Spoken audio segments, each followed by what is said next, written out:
today we are going to look at the next part of my lesson with Jive and Alicia, and whew, it gets heavy. Let's get into it.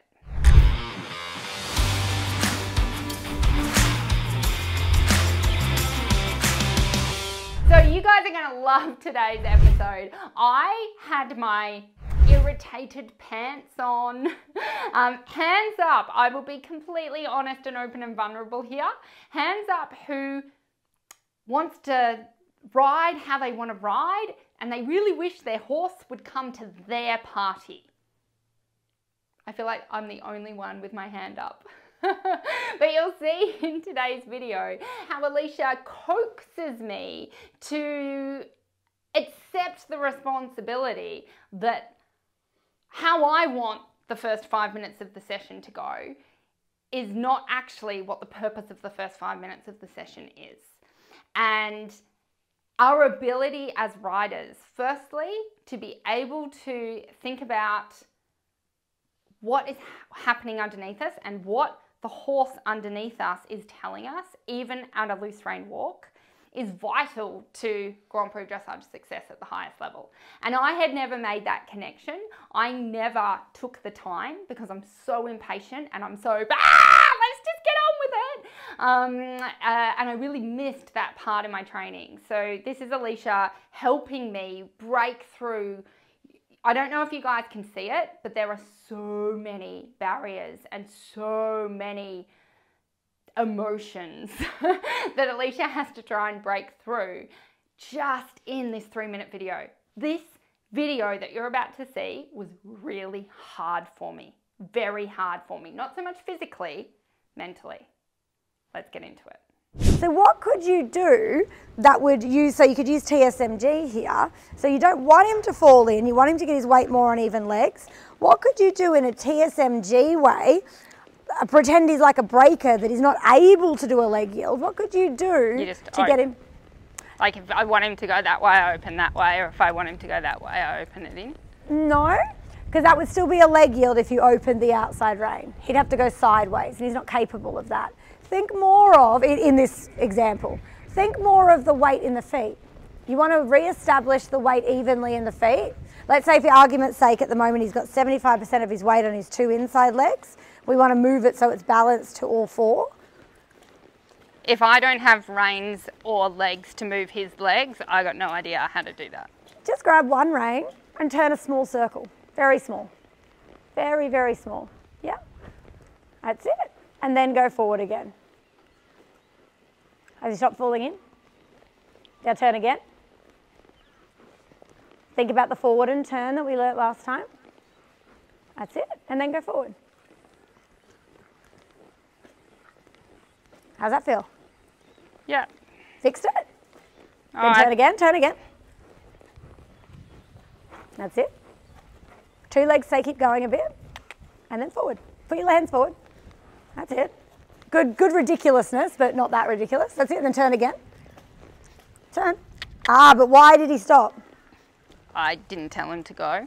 Yeah, you didn't go forward and turn. That's it, and then 2 reins. There. Turn again. Super. Now you feel how the walk's also gotten smoother, less jarring. He's stretching forward. Turn again. Yeah.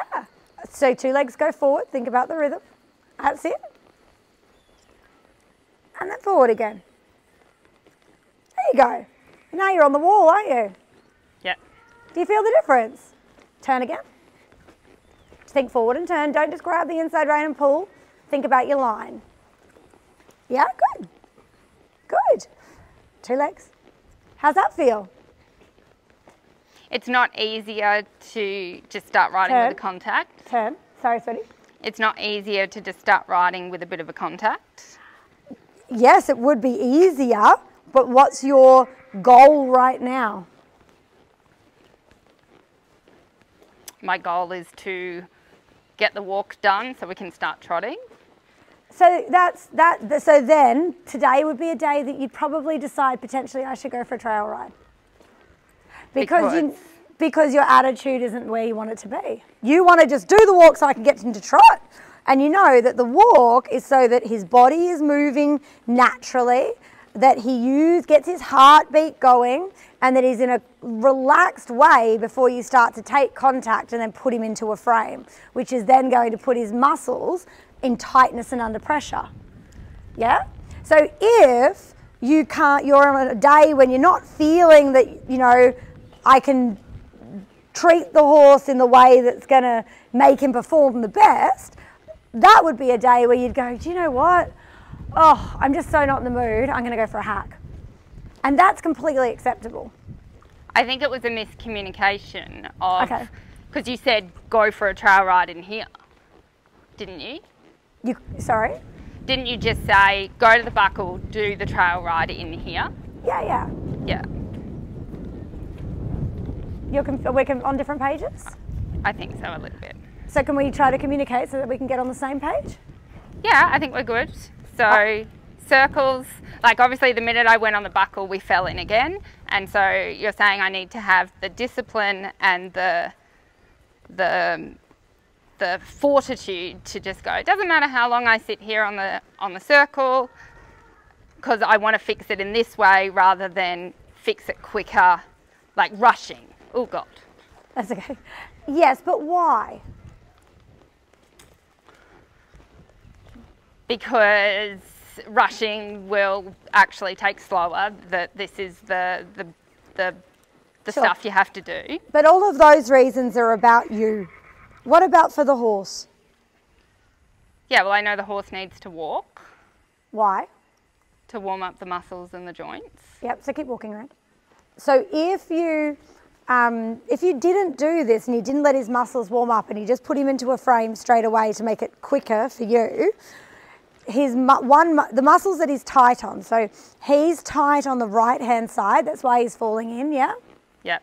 If you then hold that together and you try to get a tight muscle to work evenly in the way you want, what's gonna happen to the horse? Yeah, that makes more sense.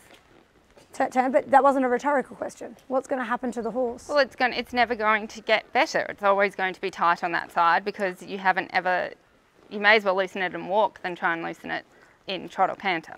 Correct, but again, more so that you could cause injury. Yeah. That's actually the bigger thing. Yeah, that's really good.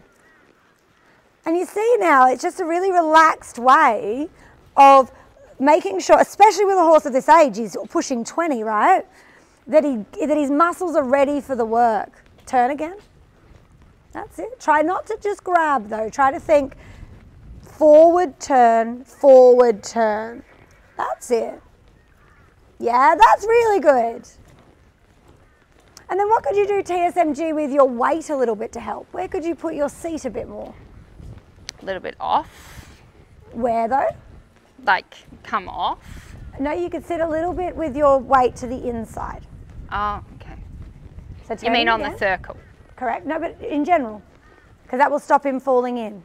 So at the moment you're straddling the backbone, put your bottom a little bit on the other side. That's it. Not your body, just your bottom. Too much. So I shouldn't be able to see it. That's it. So just think weight in your inside leg a bit more. There you go. And then, yeah, there you go. And then there you go. Feel that? Yeah. That helps him. That's much better. And then a little bit more weight to the inside again, but not visibly.